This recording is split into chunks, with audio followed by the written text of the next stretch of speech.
بەڕێزان لە هەرگوێن سڵاوتان لێبێ خۆشحاڵین جارێکی تر لە بەرنامەی ژینگە پارێزی بە دیدارتان شاد دەبینەوە. لە بەرنامەی ئەم جارەدا باز لە کەرەستە پلاستیکیەکانەکەین، ئەو کەرەستانەی کە ئەمڕۆ زەوی و مرۆڤایەتی و تەواوی زیندەوەرە گیریان خواردۆ بەدەستیەوە. تایبەت بەم پرسە ڕاپۆرت ئەبینین پاشان لەگەڵ میوانەکانم گفتوگۆکەین. بینەرمان بن. پلاستیک بریتە لە مادەیەکی دروستکراو لە ڕێژەیەکی فراوان لە پۆلیمەر وەک پۆلی ئیتیلین، نایلۆن، PVC و هەندێکی تر پێک دێ. کاریگەری ئەم مادە پلاستیکیانە کاریگەریەکی ترسناکی هەیە بۆ سەر ژینگە، لەبەرەوەی پلاستیک توانایی مانەوەی زۆرە و شی نابێتەوە و کۆ دەبێتەوە لە ناو خاک و ئاودا و دەبێتە هۆی پیسبوون و لە ناوچوونی سەرچاوە ئاویەکان و تێکدانی سیفەتی خاک کە لە دوای ماوەیەک لە کۆکردنەوەی ئەم پێکاتەیە و جۆرەکانی خاشاک بەگشتی لە ناو خاکدا دەبێ بە خاکێکی بێپیت و لە کەڵک کەوتوو. لە کاتی سووتاندنی مادە پلاستیکەکان گازی ژەهراوی دیۆکسین دەرئەکات کە هۆکارێکی توشبوونە بە شێرپەنجە. بەپێی پێناسی ڕێکخراوی تەندروستی جیهانی WHO ئەم گازە بریتە لە مادە کیمیاییە ترسناکە ژەهراویەکان. هەر ساڵێک ملیۆنەها تەن لە پلاستیکی جۆراوجۆر دروست دەکرێت. وای لێ هاتووە ئێستا پلاستیک بووە بە هاوڕێمان و بووە بە بەشێک لە ژیانمان. ساڵی ملیۆنەها تەن لە پلاستیکەکان فڕێ دەدرێنە ژینگەوە و ژینگە پیس دەکەن و کاری زۆر خراپ دەکەنە سەر تەندروستی و ئابووری مرۆڤ. ملیۆنەها تەن لە سوتەمەنی بەکاردەهێنرێ بۆ دروستکردن و گوێزانەوە و بەرهەمەکان و ئەمەش دەبێتە هۆی ڕژانی هەزارەها مەتر سێجا لە گازی دووەم ئۆکسیدی کاربۆن و چەند گازێکی تر. بەپێی راپۆرتێکی هەواڵی تەندروستی ژینگەیی لە سەدا چواری کۆی سوتەمەنی ساڵانەی جیهان بۆ بەرهەمێنانی پلاستیک بەکاردێ کە بە زۆری بەرهەمە یەکجار بەکارهاتوەکان و لە ماوەی 1 ساڵدا بەکاردێت و دەنێردرێ بۆ گۆڕە پاشەڕۆکان. ئەمە وای کردووە کە پلاستیک ڕێژەی سەر و 10% پاشەڕۆی ڕقی بەرەماتووی جیهان پێک بێنێ. بەپێی ئاماری وەزارەتی شارەوانی و گەشت و گوزەر تەنیا لە یەک ڕۆژدا دانیشتوانی باشووری کوردستان زیاتر لە 7000 تەن زبڵ و پاشماوە فڕێدەدەن. 35% بریتە لە پلاستیک، 5% لە دایبی، 35% مادە خۆراکیەکان، 25% مادەکانی دیکەیە. ماوەی شیبوونەوەی پاشماوەکان لە خاکدا.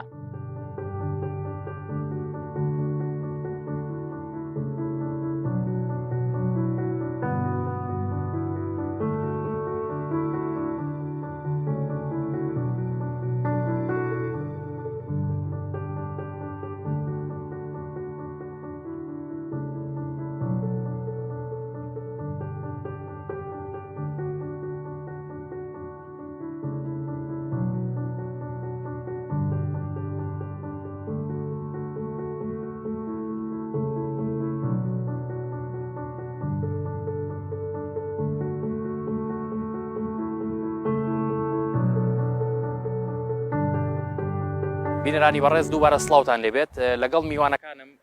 بەڕێز دکتۆر ڕێزان مامۆستای زانکۆ و پسپۆڕی بواری ژینگە. دکتۆرگیان بەخێربێیت. و هەروەها لەگەڵ خات و تریفە ئەندامی بۆردی باڵای ڕێکخراوی سروشتی کوردستان تایبەت بە پرسی پلاستیک لە جیهان و بە تایبەت لە کوردستان گفتوگۆکەین. دکتۆرگیان ڕۆژت باش. ڕۆژ باش، زۆر سپاسان. دکتۆرگیان ئەگەر سەرەتا لەو پرسیارەوە دەست پێ بکەین، پلاستیک پێکاتەکەی چییە؟ یان لە چی پێکاتووە؟ بەڵێ طبعاً پێشەکی من دەستخۆشیتان لێکەم بۆم بەرنامەیە، هەرچەند ئەمە من دووهەم جارەکە بەرنامەیەکی وا پێشکەشکەم لە کەناڵەکانی تر، بەڵام لەبەر ئەوەی کە زۆر پێویستە بۆ وشیاری، بۆ تەندروستی، بۆ پاراستنی ژینگەمان، لەبەرەوە پێویستە ئێمە بەردەوام ئەم بابەتانە باس بکەینەوە. طبعاً پێشەکی کە باسی پلاستیکەکەین، پلاستیک مەجموعەی موادی کیمیاویە کە لە ئەتۆمەکانی کاربۆن، ئۆکسجین، هایدرۆجین، نایترۆجین، وەروەها سەڵفەر، کلۆراید، ئیزافەتەن بۆ ئەدیتیڤس لەگەڵ هەندێک موادی تری وەکو پلاستیسایزەرز کە ئەمانەتی ئەکرێ بۆ ئەوەی کە ئەو مادەی کە ئێمە ئەمانەوێ کە وەکو ئێمە ناوەکو ئەوانەی کە کارگەکانیان هەیە و کە دروستی ئەکەن جۆری پلاستیکە کە بە شێوەیەک بێ کە مثلا ئەو ئەدیتفانی کە باسی ئەەکەین یەکێک لەوانە ئەنتی بەکتریاڵە بۆ ئەوەی کە مقاومی بەکتریای هەبێ یان هەندێک ڕەنگی تێ ئەکرێ بۆی ڕەنگی سەرنجڕاکێش و جوان بێت و هەندێکیان ئەنتی ئۆکسایدی تێ ئەکرێ بۆ ئەوەی کە تحملی مثلا وێذەرین بکە داخورانی کەش و هەوا چونکە ئێمە ئەزانین کە زۆربەی ئەو شتانی کە ئێمە ڕۆژانە بەکاری ئەهێنین و بێژگە لەمانێک کە بۆ خواردن هەتا بۆ نمونە بەدی مثلا بەلەم هەلیکۆپتەر ئەمانە هەمووی لە ماوەدی پلاستیکی کە دروست ئەکرێ بە شێوەیە بێ کە تحملی گەرمای زۆر تحملی پلەی گەرمی نزم و داخوران و ئەم شتانە بکە ئەو جۆرە ماوەدانەی تێ ئەکرێ طبعا ئەمانەی کە تێ ئەکرێ هەمووی ماوەدی کیمیاویە بێگومان کاریگەری خراپی هەیە لەسەر ژینگە و لەسەر تەندروستی بە شێوەیەکی گشتی دکتۆر زۆرێک لەو کەرەستە پلاستیکانە کە بەتایبەت خۆراکی تێ ئەکرێت و غیرە خۆراکیش ڕقەمی لەسەرە یان ژمارەی لەسەرە مەبەست لەم ژمارانە چییە گەر بۆ نمونە مەسەرەن ئەو کەرەستانی کە ئێستا لە بەردەستمان ئەگەر ئاماژەیەک بەوانە بکەین مەبەست لەو ڕقەمانە چییە کە بەکارهێنرێت لەسەر کەرەستەکان طبعا بە شێوەیەکی گشتی ڕقەمەکان لە یەکەوە دەست پێ ئەکا هەتا بەپی لیستی وڵاتەکان ئێستا لە وڵاتێکی کوسین نزیکەی ئەگاتە 130 زیاتر ڕقەمەکانیش چییە ئەو لۆگۆیی کە ریسایکلین لۆگۆی پێ ئەوترێ کە سێ سەهمە ئەم سێ سەهمە بە دوای یەکە یعنی مانای ریسایکلینە و لە ناویا ڕقەمێک هەیە کە دەلالت لە پێکهاتەی و هەروەها لە ژێریشە لە ژێر سێگۆشەکەیە پیت هەیە پیتی ئینگلیزی هەیە مثلا PET یان PP یان PS بەم شێوەیە کە ئێستا پیشانی ئەین هەرێکێک لەمانە دەلالت لە دروستبوون و پێکهاتەی ئەو پلاستیکە ئەکا بۆی بزانین لە چی پێکاتەوە چونکە ئەم ماوەدە پلاستیکیانە بە شێوەیەکی گشتی کاریگەری نێگەتیڤیان زۆرە لەسەر تەندروستی مرۆڤ بۆی کە بزانین ئێمە چی بەکار ئەهێنین بێژگەلەوەی کە ئێمە ئەزانین کە بۆ ژینگە مەترسێکی گەورەیە لەبەر ئەوەی کە بۆ نمونە ساڵانە نزیکەی 1 ملیۆن زیاتر بەس باڵندەی ئاوی لەناو ئەچێ بەهۆی پلاستیکەوە ڕێژەیەکی زۆر لەو پاشەڕۆیانەی کە لەسەر ڕووی دەریاکان و زەریاکان هەیە ڕێژەی لە سا 50 زیاتری ئەگەڕێتەوە بۆ ماوەدی پلاستیکی و بێژگەلەوە کە ئەمانە شیبوونەوەیان زۆر درەنگە یعنی بۆ نمونە دایبیەکی مناڵ 500 ساڵ بخایانێ بۆ ئەوی شی ببێتەوە ئەمان بەم شێوەیە بۆ لەبەر ئەوەی خۆیان بە شێوەیە دروستکراون یعنی کە ئەڵێ بێ لە پەیپەرەکان باسەکاڵێ تو تەف تو بی دایجست یعنی زۆر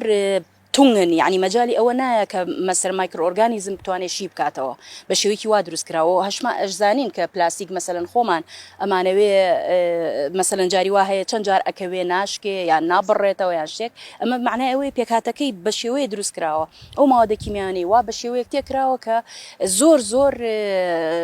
بڵین توموتۆڵی یاوەتێ بۆ ئەوەی تەحملی ئەو شتانە بکە یان هەندێکیان بەعزێ ماوەدی تێکرێ بۆی کە بتوانێت ئەو پلاستیکە توانێت ئەوەی هەبێ کە تەحملی ماوەدی کیمیایی بکە کە هەڵەگیرێ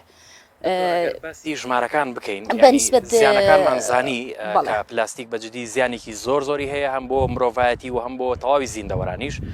کەمەش لە دوجارە مرۆڤ بەرپرسە لە دروستکردنی ئەم زیانەکە ژیانی ئاژەڵ و زیندەوەرەکانیش خاتە مەترسیەوە بەڵام ئەو ژمارانی کە لەسەر کەرەستە پلاستیکەکان هەن ئەگەر بۆ نمونە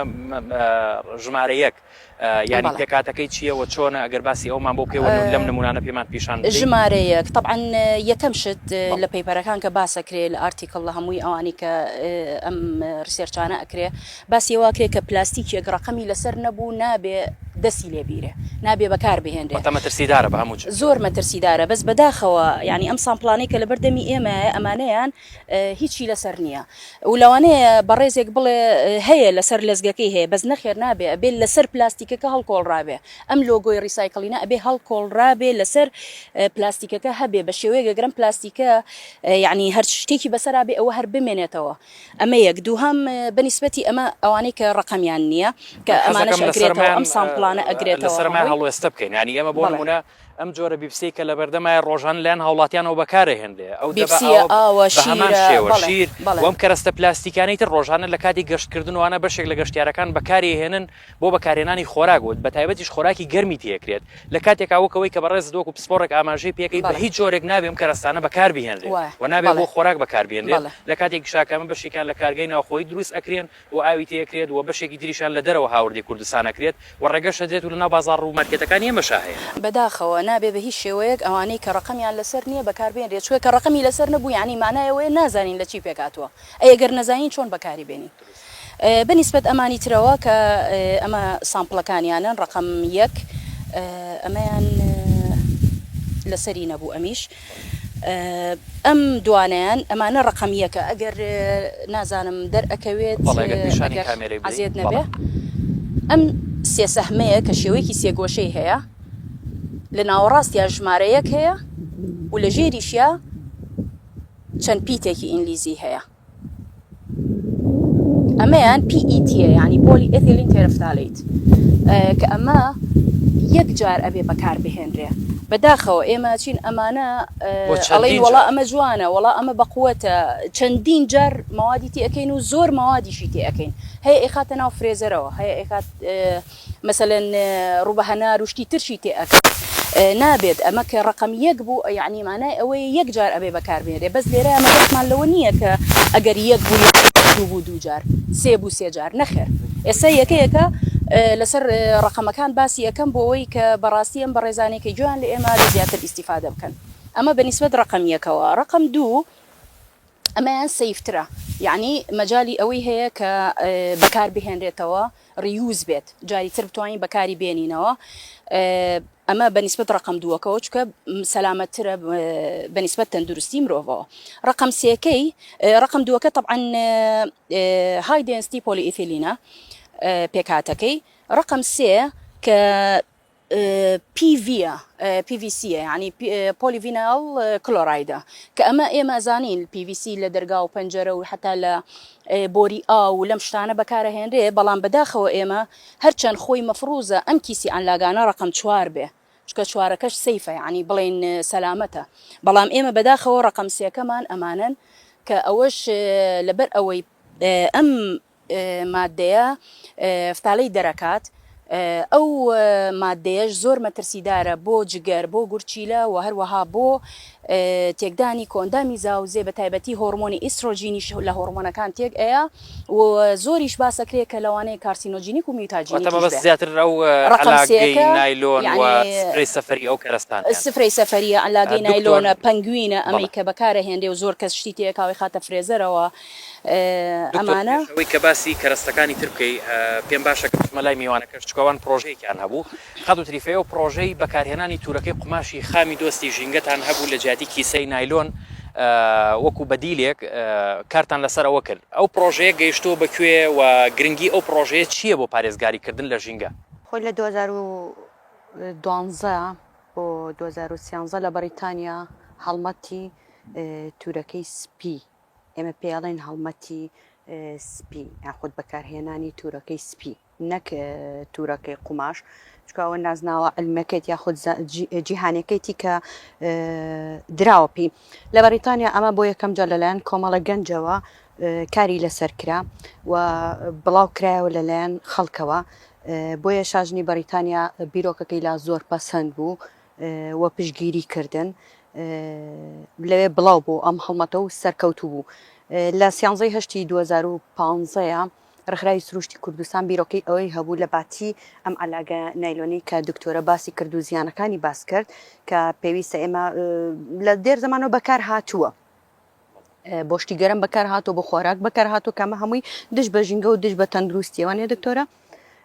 بۆیە ئەو هەڵمەتەمانیمە ڕاگەیان لە 11 2015 لەگەڵ باسی تورەکەم بۆ بکە ینی تورەکەکە سوودی چییە بۆ ژینگە بۆ پێکاتەوە هەموو تورەکەیەک ئێمە بەکار نابێت بهێنین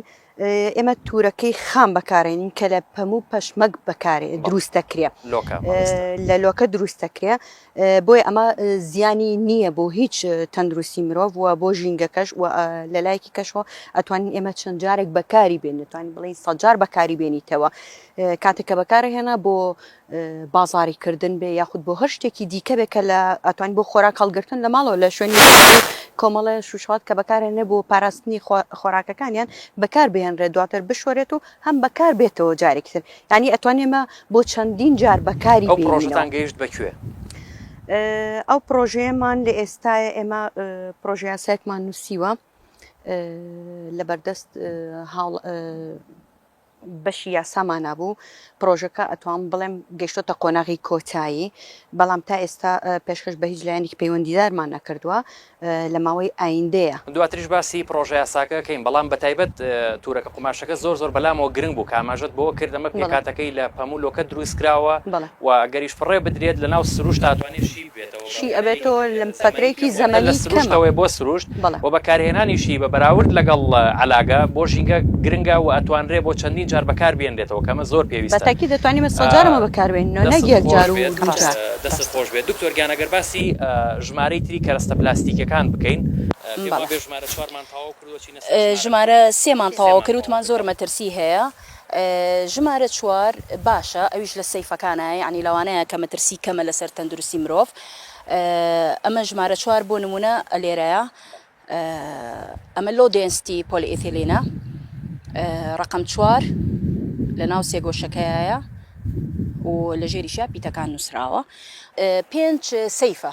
5 یعنی پۆلی پرۆپایلین ئەویش یەکێکە لەوانەی کە ئەتوانرێ جاری تر خواردنی دابنرێتەوە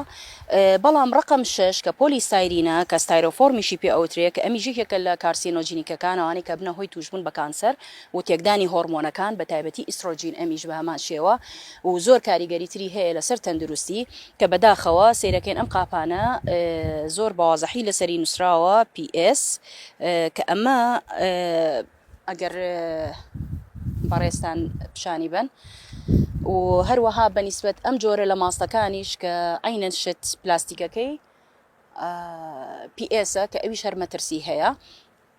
ئەمە بەنیسبەت ماستە و بەکاری شێنرێت و ماستیشە و هەموو کەسیش بەکاری ئەهێنرێ و خۆراکە و بۆ مناڵیش و بۆ گەورەش کە هەندێک لەم پلاستیکانە بێژگەلەوانی کە بۆ تەندروستی مرۆڤ بە شێوەیەکی گشتی گەشەی مناڵیش دوا ئەخات تأثیر لە گەشەی مناڵیش ئەکات ئەمە بە پێی ئەو توێژینەوانی کە کراوە ڕقم حوتیشمان هەیە زۆر جار لە سەر ڕقم حوتەکە ئەنووسێ ئەڤەرس یعنی ئەوانی تر اینجا ئەمانی ترەکە زۆر لە ماوادی کیمیاوی ئەگرێتەوە یەکێکیان لەوانە مەسەلەن بیسفینۆڵ ئەیە کە ئەمە مادەیەکی هەمان شێوە کارسینۆجینیکە و مادەیەکە کاریگەری هەیە لەسەر جگەر و گورچیلە هەروەها تأثیر لە هۆرمۆنەکان ئەکات چونکە شێوەی پێکاتی لە هۆرمۆنەکانە چێ ئەو وەختە میمکتۆ هۆرمۆنس یعنی لە باتیەوەی هۆرمۆنەکە ئیش بکە ئەمان ئەچن شوێنی ئەو هۆرمۆنە ئەگرن لە ناو جەستەی مرۆڤ و ئەبنە هۆی چەندین جۆر نەخۆشی کە ئەمانەش ڕێژێکی زۆر لە ماوەدی کیمیایەتیایە بۆ ئەوەی کە ئەو پێکهاتی پلاستیکە بە شێوەیەک بێ کە زۆر بەقوت بێ کە مرونەی هەبێ کە بتوانرێ زۆر شتی لێ دروست بکرێ لەبەر ئەوە ئەو ماوەدە کیمیایانەی بە شێوەیەکی زۆر تێکەڵ ئەکرێت و هەیەنە ABS تێ ئەکرێت و زۆر لە ماوەدی کیمیاوی هەیە کە ئێستا لەم بەرنامەیە ئەگەر لەوانەی بوارەکە بۆ شێوێ نەبێ کە بە تەفسیل هەموو ماوەدەکان باسکەم بەڵام ئەدەرس یعنی بەڕاستی ئەگەر نەنووسرابێ بیسفینۆڵ A یعنی BPA فری ئەگەر ئەوەی لەسەر نووسرابێ ئەوە باشترە بەس ئەگەر ئەو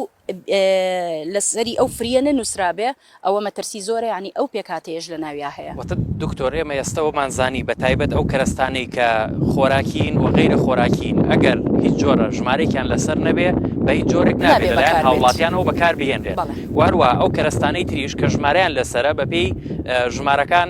کە بەڕێزت ئاماژەت پێکردوە ڕوونت کردەوە پێویستەکە هاوڵاتیان مامەڵەی لەگەڵا بکەن ئەو جۆرانیانە و ژمارانی کە گونجاو ئەتوانین دکتۆر بڵین لە ژمارەیە کە تا ژمارە 6 بە تایبەتر ینی بەڕوونی بۆی بۆ هاوڵاتیانیش ئەمە ڕوون بێت بۆ بینەرانیش کام ژمارە گونجاوە بۆی هاوڵاتیان بەکاری بێن ئەوەی کە گونجاوە کە بڵین سەلامەتترە چونکە ئێستا بۆچی پێدەڵم سەلامەتترە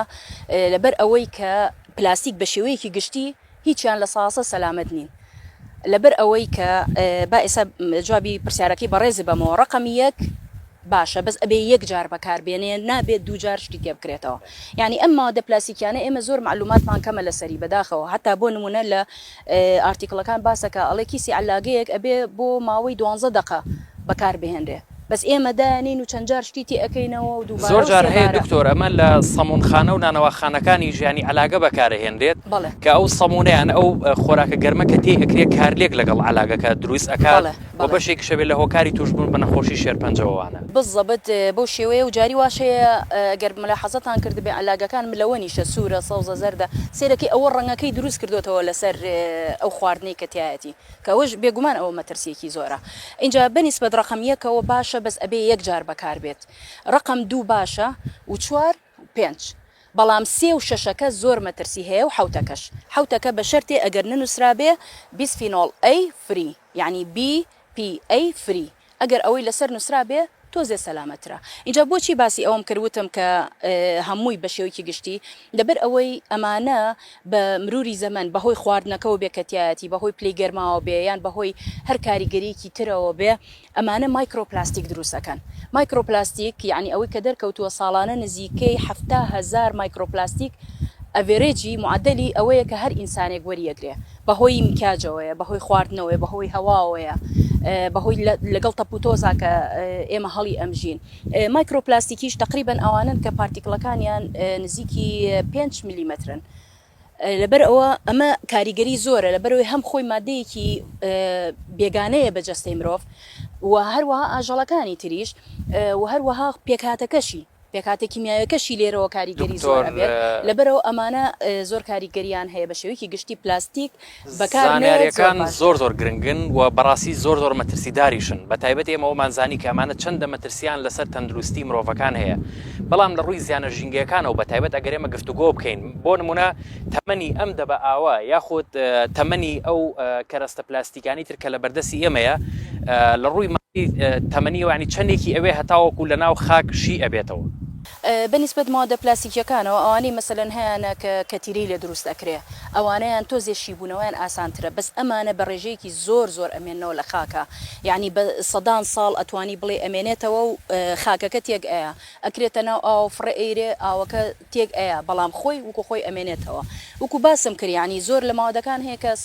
200 بۆ 500 ساڵ ئەمێنێتەوە باشە ژیانی مرۆڤ چەندێکە خۆی لەسەر ڕووی زەوی کە ئەم هەموو پاشەڕۆی فڕێتە ینی ئەوەی کە دەرکەوتووە لە ساڵی 1950 هەتا ئەو وەختی کە ئەو ئارتیکڵی من خوێنومەتەوە نزیکەی 8.3 ملیۆن تەن لەم پلاستیکانە کراوەتە سەر ڕووی زەوی کە ئەمە طبعا ساڵانە ئەکید زیاتریش ئەبێ لەبەر ئەوەی بۆ ینی لەگەڵ ڕێزمە من جاری تریش باسم کردوێتەوە هەمومان لە ماڵەوەین و هەست دەکەینی لاکە بین بەڵام چ پێویستەکە من کە میوانێکی بەڕێز ڕوم تێئەکایان خۆم لە ماڵەوە بەرداخێکی شوشە نەهێن و ئاوی تێکەم ئاوێکی پاک بۆ ئەم پلاستیکە بەکاربێنم مامە دکتۆر ینی ئەو یان ئەم قاپانش بە هەمان شێوە کاکسەر ینی من ئەم قاپە شوشە جوانە پاکە هەبێت باسی ئەوە بکەم ینی ئێمە ئەوەمانزانی کە بۆ نمونەم کەرەستە پلاستیکانە زیانی بۆ تەندروستی مرۆڤ و هەروەها زیانی بۆ زیندەوەران و بۆ ژینگە بەگشتی هەیە کەوایە بەدیلی ئەم کەرەستە پلاستیکانە چییە؟ ئێمە لە جاری ئەم کەرەستە پلاستیکانە ئەتوانین چ جۆرە کەرەستێکی تر بەکاربێنین و چی وەکو جێگرەوەی بەکاربێنین؟ هەمووی جێگرەوەی هەیە چونکە لە ئەساسا هەمووی هەبووە چۆنە کاکسەرۆر بەنسبەت ئەمانەوە ئێمە ئەوەتەی کە ژیان هەیە و کە مرۆڤ هەیە و کە خواردن ئەخوا خاصن لەم سەدانی ئەخیرا پێویستی بە قاپ هەبووە قاپ هەیە وەنیە لەبەرەوە چه پێویستەکە من ئێستا پلاستیک بەکاربێنم گەرماکەی سەرماکەی یعنی قەزم پلەی گەرمی بەرز یان نزم ئەمانە لە خواردنەکەەوە تەسیری تێکیان بخرێتە ناو فرێزەرەوە بە هەمان شێوە ئەو ماوەدانە دەرئەکاتەوە کە کاریگەری مەترسی هەیە و دوای ئەوە قاپی شوشەیە پەرداخی شوشەیە ینی ئەم شوشانەی تر بەکارە هێنرێت ئەمە بۆ بەکارە هێنرێ بەڵام ئەمیش خۆی لە خۆیە هەرچەند وەکو مادەکە سەلامەتە بۆ تەندروستی بەڵام بۆ ژینگە مەترسی هەیە ئێمە باسەکەمان لەسەر ژینگەیە بە دەرەجەی یەکەم باشە من ئەمە کە بەکارێنم بۆ تەمیناتی نەبێ و بیگەڕێنمەوە جارێکی کە يعني وكو ساڵانی کۆن کە هەبووە بوتڵی شیر هەبووە بوتڵی بیرسی هەبووە هەمووی بە تەمینات دانراوە دوایی پارەکە وەرگیراوەتەوە یان لە وڵاتانە ئەمە کە فڕێ ئەیرێت ئێمە چەند ڕۆژانە چەند فڕێ ئەین لە هەر مناسبەیەکە چەند فڕێ ئەیرێت بەڵام ئەمە لە وڵاتانە کۆ ئەکرێتوانێ و تەمیناتێکی هەیە لەسەری بۆ لەبەر ئەوەی کە ئەمە ژینگە پیس نەکە بۆ ئەوەی کێشەیەکی ئێستا بۆ نمونە بەشێک لەم کارگەی ئەوانەی کە لە کوردستانیشن ئاوی ژێر زەوی بەکارێن واتە ئاوی بیر و هەناردەی دەرەوەی وڵاتیشی ئەەکەن کەمە جیالەوەی کە بۆ نمونە سامانە سروشتەکەی تۆ ئەبرێت هاوکات لە ڕێگەی ئەم دەبە پلاستیکانەوە ژینگەی تۆ پیس ئەکرێت و بە قەبارەی ئەو زیانەشی کە گەێنرێ بە ژینگە و بە سروشت باجیش نادرێ بە ژینگە کە ئەمەش جارێکی تر بۆ خۆی کێشەیە دکتۆر منەوەم زۆر بەلاو گرنگ بوو ینی ئەکرێ بۆ نمونە لە جاتی ئەم جۆرە دەبەیە چی بەکاربهێنرێت لەناو ئەو کەرەستانی کە بۆ نمونە هەمانە ئەگەر لە ماڵا بێت تۆ لە باتی ئەمانە ئەتوانی شوشە بەکاربێنیت جوانتر پاکتر ئەتوانی ئەمە بەکاربێنی ئەگەر چوتە واتاوان دۆستی ژینگەیە و ئەکرێ بۆ چەندین جار بەکار بهێنرێتەوە. بەڵێ پلاستیک نەبێت ئیتر مشکلەمان نییە لەبەرەوەی کە وهروەها لە جاتی ئەم جۆرە گڵاسە با بڵێن کارتۆنیانە یان پلاستیکانە ئەکرێ ئەم پەرداخانە یان پیاڵەیەک یانی چایەک لە پیاڵەیە بخۆیتەوە زۆر تامی خۆشترە. وهروەها لە جاتی ئەم کەوچکە پلاستیکانەش ئەکرێ ئەو جۆرە کەوچکانی تر هەموویمان هەیە کەرەسەکان لەبەرەوە چ پێویستەکە ئێمە ئەم زیان مەصرفیە لە ژینگەیە بکەین بۆ ژینگە وێران بۆ سفرە سەفەرێکەش ئەکرێ یانەوەی کە لەو ئەوە دروست سفرەی سەفەری بەڕاستی لە زۆر وڵاتە هەر مەنع کراوە ممنوع بە هیچ شێوەیەک نابێ ئەمانە بەکاربێنێ. یعنی یەکێک لەو وڵاتانەی کە ئێمە ئەزانین کە بڵێن دانیشتوانێکی زۆر زۆری هەیە لە ملیارە تقریبن هندستان وەنیە ئەمان پلاستیک ممنوع بەکاربێنن. ئێ باشە ئەگەر وڵاتێک کە بۆ شێوەیە بێت و کە یعنی بڵێن ئێمە چکە بۆ باسی پلاستیکەکەم لە بەروی پلاستیک هەم لەبەر ئەوەی کە شقڵی و هینی جوانە و سەرنجڕاکێشە نرخەکەشی هەرزانە کەواتە لە وڵاتی کە فەقیرێکی زۆری تیا هەبێت وەکو هندستان خۆ ئەیانتوانی هەر پلاستیک بەکاربێنن وانە لە بەرەوەی نرخەکە بەڵام ئەتوانرێ بۆ نمونە ئەوەی بەکار بەڵێ ینی وەک ئەوەی کاماژەت پێکرد هەموم کەرەستە پلاستیکانە جێگرەوەی هەیە بۆ نمونەوە جۆرە سفرەی تر کە لێرە هەیە ئەکرێ لە ناو ماڵەکانە پاگەکرێتەوە لە باتیەوەی کە بەکرێنێکیش بەکاربێنێتەوە بە پارچەیە قماشی پاک پاگەکرێتەوە ئەمە ئەشۆرێت و جارێکیکە بەکارهێنرێتەوە. یعنی ژینگە زۆر پارێزگار لێ ئەکرێ زیاتر ئەگەر ئێمە خۆمان نەمانەوێت تێکی بین بەزەگەر ویسمان تێکی بین و جۆمانە وڵایی بەداخەوە ینی زۆر بەر فۆتانە دەستخۆش خات و تریفە باش سد لە پرۆژە یاسای ژینگەکە با بڵێن سنووردارکردنی ئەم کەرەستە پلاستیکانە کرد ئاماژەت بۆ کرد کە ڕێکخراوەکەتان لە هەوڵی ئەوایە کە پرۆژەیەکی ئامادە کردووە ناوڕۆکی ئەو پرۆژەیە چییە و ئێوەتانەوێت لە ڕێگەی ئەو پرۆژەوە چی لە پلاستیک بکەن؟ بەگشتی ناوڕۆکە توانم تش بخەمە سەرەوەی کە داوامان لە حکوومەت کردووە لە ڕێ و پرۆژە یاسایەوە کە باج بخاتە سەر بەکارهێنانی بخاتە سەر ئەو کارگانی یاخود ئەو لایەنانی ئەو شوێنانەی کە هەناردەی کەلوپەلی پلاستیکەکان بە تایبەت باجێکی زۆر بخاتە سەریان تاکو و ئەوانیش نەتوانن ئەوە بکەن و جگەلەوە ڕێنمایی و هۆشیاری خەڵکە کامە بەڕێژەیەکی سەرکی بە تایبەت دێمەکەوە مەبەستەوەی ئەو کارگانی کە لە ناوخوا هەر جۆرە کەرەستێکی پلاستیکی دروستەکەن چۆنەڵی باجی بخرێرە سەر لە بازاڕ بە ئاسانی ئەم جۆرە کەرەستانە نەکەوێت و خەڵک نەتوانێت بەجددی بەکاری بێنە چکە و بەکارهێنانی ئەوان وەک دکتۆرە ئاماژەی پێ و ڕوونکردنەوەی سەبارەت بە هاوردەکردن چکە بەشێکی لە ناوخۆ دروستەکرێ بەڵام بەشێکی هاوردەکرێ ئایا بۆ ئەوانیش بە هەمان شێوە ئەمە کە باسمان لە باج کردتەنیا بۆ کارگەکان یاخود بۆ دەستگایانە نییە کە لە ناوخۆی وڵاتە بەڵکو بۆ دەروی وڵات بە تایبەت کە زۆر کات هەیە کە بەڕێگەی نایاساییە نەناو وڵاتەوە ئەو شتانە بۆیە پێویستە حکومەت زیاتر تونند و تۆڵ بێ ڕێگاکان زیاتر بگرێتە بەر ڕێگای یاسایەکان هەڵبەتە من باسەکەم باجی لەسەر بێ غەرامی لەسەر بێ جگە لەوانە کە سزای یاسایی کە بەپێی چەند مادەیەک هەیە کە توانێت زیندانی جگە لە باج و غەرامەکەی کە ئەدرێت کە ئەمانە خۆی لە خواوا لێ ئەکا کە زیاتر سەبارەت بە کیسەی نایلۆن و کەرەستە پلاستیکانی ترکە بە هەیە بە تایبەت لە ناو سەمونخانە و نانەواخانەکان و باس لەو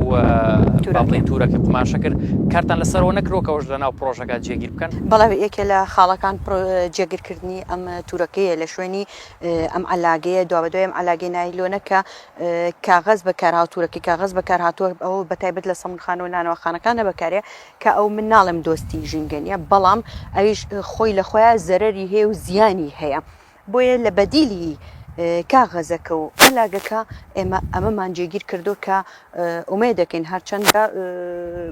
دڵنیام کە پشتیوانێکی زۆرمانە بێت چونکە لە ڕابردووە لە سەرەتای بڵاوکردنەوەی ئەو تورەکەیە پشتگیرێکی زۆرمان کرا و خەڵکانێکی زۆر پێیان خۆش بوو ئەمە و هەرچەندە ئێستاش ئەندامەکانمان لە سەردەم شار و شارۆچکەکان کە نوێنەرایەتیمان هەیە ئێستاش هەر هەڵ ئەسن بە دابشکردنی تورەکەی بەناو خەڵک و بەناو بازارەکان بە تایبەت زۆر لەو شوێنانی کە سەمونخانەیە نانەواخانە یا خۆدەمی و سەوزە فرۆشەکانە بە تایبەت کە ئێستاش ئەندامەکان و هاوڕێکانم خەریکی ئەوەستکردنیشەوە هەموو کەسێک لە ناو ماڵەکەی خۆی ئەتوانێت شێوە دروستی بکات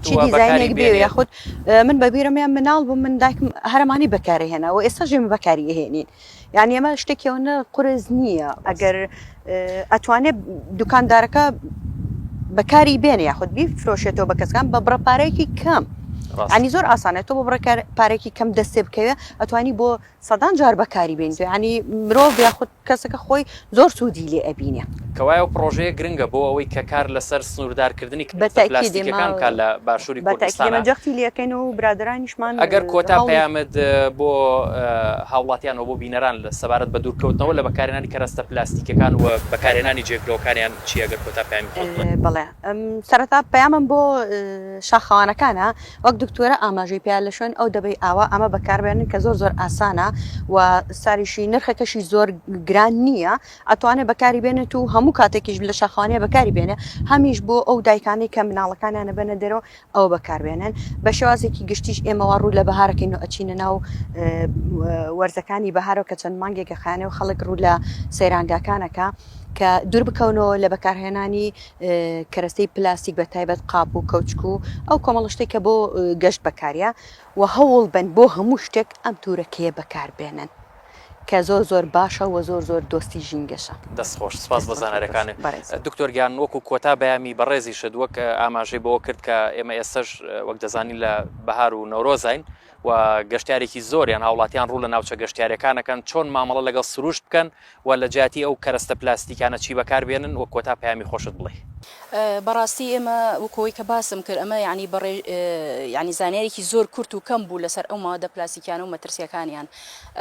لەبەر ئەوە هەتا بتوانین دوورکەوینەوە لە بەکارهێنانی لە ماڵەوە بێیان لە دەرەوە بێیان لە سەیرانگاکان بێ لەبەرەوەی کە ژینگە پیزەکە لەبەرەوەی کە بەڕاستی ئەبێ وشیاری ژینگەیی هەبێت ئێمە کە ئەڕۆین ئەمانە بەکارین هەم تەندروستی خۆمان ناپارێزین هەم ئەوانش کە فڕێن و بەڕاستی گرنگینیان بە ژینگە ئەوەش لە لایەکی کەەوە کێشەیەکی کە وەکو باسم کرد زۆر ئەمێنێتەوە و خاک و ئاو هەوا و هەمووی تێک ئەچێ بەهۆی ئەمەوەدا پاشەڕۆیانە کە فڕێ ئەیرن بە شێوەیەکی گشتی دووهەمی طبعا یەکەمیانەما وەسێتە سەر وشیاریەکە وشیاری بەڵێ دووهەمیان بەڕاستی لەلایەنی حکوومەتەوە کە ئەبێ چەندین کارگە هەبێ بۆ ڕیسایکڵین چونکە ئێمە ئەو داتایانەی کە هەیە لە وڵاتان کە سێری ئەەکەین ئەو چارەسەریانەی کە ئەکرێ بۆیان یەکەم شت بە ڕێژەی یەکەم ئەگەر ڕێژەکانی دابشکەی بە شێوەیەکی گشتی بۆ هەموو خاشاکەکان و بە تایبەتی بۆ پلاستیکیش یەکەمیان ڕیسایکڵینە دووهەمیان ئینسینڕیشنە یعنی سووتان و توانەوەیان سێهەمیان لاندفیڵینە بەڵام بەداخەوە لای ئێمە ئەگەر بە ئاشکرا فڕێ بیرێتە سەرخاکەکە یان دامپین بکرێت چاڵی بۆڵکەندێ و تێکرێ بە هەردوو شێوەکە هەر مەترسی هەیە لەبەرەوە ئەبێ چارەسەر بکرێ ئەمە بۆ ئەوانەی کە ئێستا هەیە بۆ ئەوانش کە ئەوە مەترسیان هەیە پێویستە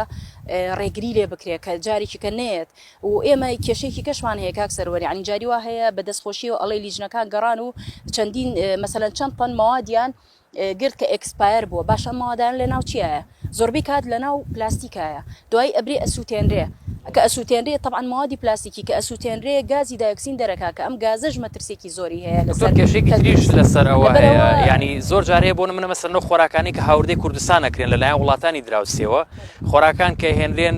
یان لە کوالیتیان باش نییە یاخود بۆ نمونە ماوەیان بەسەر چووە لە جیاتیەوەی کە بگەڕێنرێتەوە بۆ ئەو وڵاتەیە لە ناو خۆی باشووری کوردستان لێرە لە ناو ینی بەداخەوە ئێمە من جاری وا هەیە ئەڵێم ئێمە بووین بە لاندفیڵێکی گەورە ینی هەرچی پاشەڕۆی وڵاتان هەیە پاشماوەکانیان هەیە ئەینێرنە ئێرە یەتە ئێرەیتر خۆمانی هێنین خۆیان بۆمانە نێرن بە هەر شێوەیەک بێ مهمەوەیە ئێرە بۆ بە ژینگەیەکی پیس بوو بەهۆی ئەو پاشەڕۆی ئەو وڵاتانەوە ینی بەڕاستی لەگەڵ ڕێزم بۆ هەموو بازرگانەکان و دەستخۆشیان لێکەین کە لە خەمی مرۆڤی مرۆڤایەتیا بن و بە تایبەتیش لای خۆمان بەڵام ئەبێ ئاگایان لەوە بێت یعنی تەندروستی پێش هەموو شتێکە و ژینگەش پێش تەندروستیە چونکە کە ژینگە پیس بوو تەندروستی دەست خۆش بێت دکتۆر گیان زۆر سپاس بۆ میوانەکەم بەڕێز دکتۆر ڕێزان عومەر شەریف پسپۆڕی بواری ژینگەوە دکتۆرای لەو بوارە هەیە و هەروەها میوانەکەم بە فەرێدوکەندانی بۆردی باڵای ڕێکخراوی سروشتی کوردستان ئەوەشی کە میوانەکانە ئاماژیان پێکرد گرنگترین شت تەندروستی و پارێزگاریکردنە لە ژینگەی هاوڵاتیان بۆی ژینگەش پارێزراو بێت و تەندروستی مرۆڤ پارێزراو بێت پێویست ئەکات کە ژینگە پارێزراو بێت بۆ مەبەستە پێویست ئەکات کە تەواوی هاوڵاتیان دوور بکەونەوە لە بەکارهێنانی کەرەستە پلاستیکەکان و کار لەسەر بەکارهێنانی جێگرەوەی کەرەستە پلاستیکەکان بکەن هەروەها حکوومەت کار لەسەر دامەزراندنی کارگەی دووبارە بەکارهێنانەوەی خاشاک یان ڕیسایکلین بکات وەکەوەی کە میوانەکەشم ئاماژەی پێکرد کە پرۆژەیاسەیەکیان ئامادە کردووە بۆ سنووردارکردنی کەرەستە پلاستیکەکان لە باشووری کوردستان کەمە هەوڵێکی گرنگە هیواخوازیم کە فراکسیۆنەکان لە پەرلەمانی کوردستان کار بۆ بکەن کە ئەم پرۆژەیە بکەن بە یاسایەک بۆ باشووری کوردستان تا بەرنامەیەکی دیکە ژینگە پارێزی هەر شاد بن خواتان لەگەڵ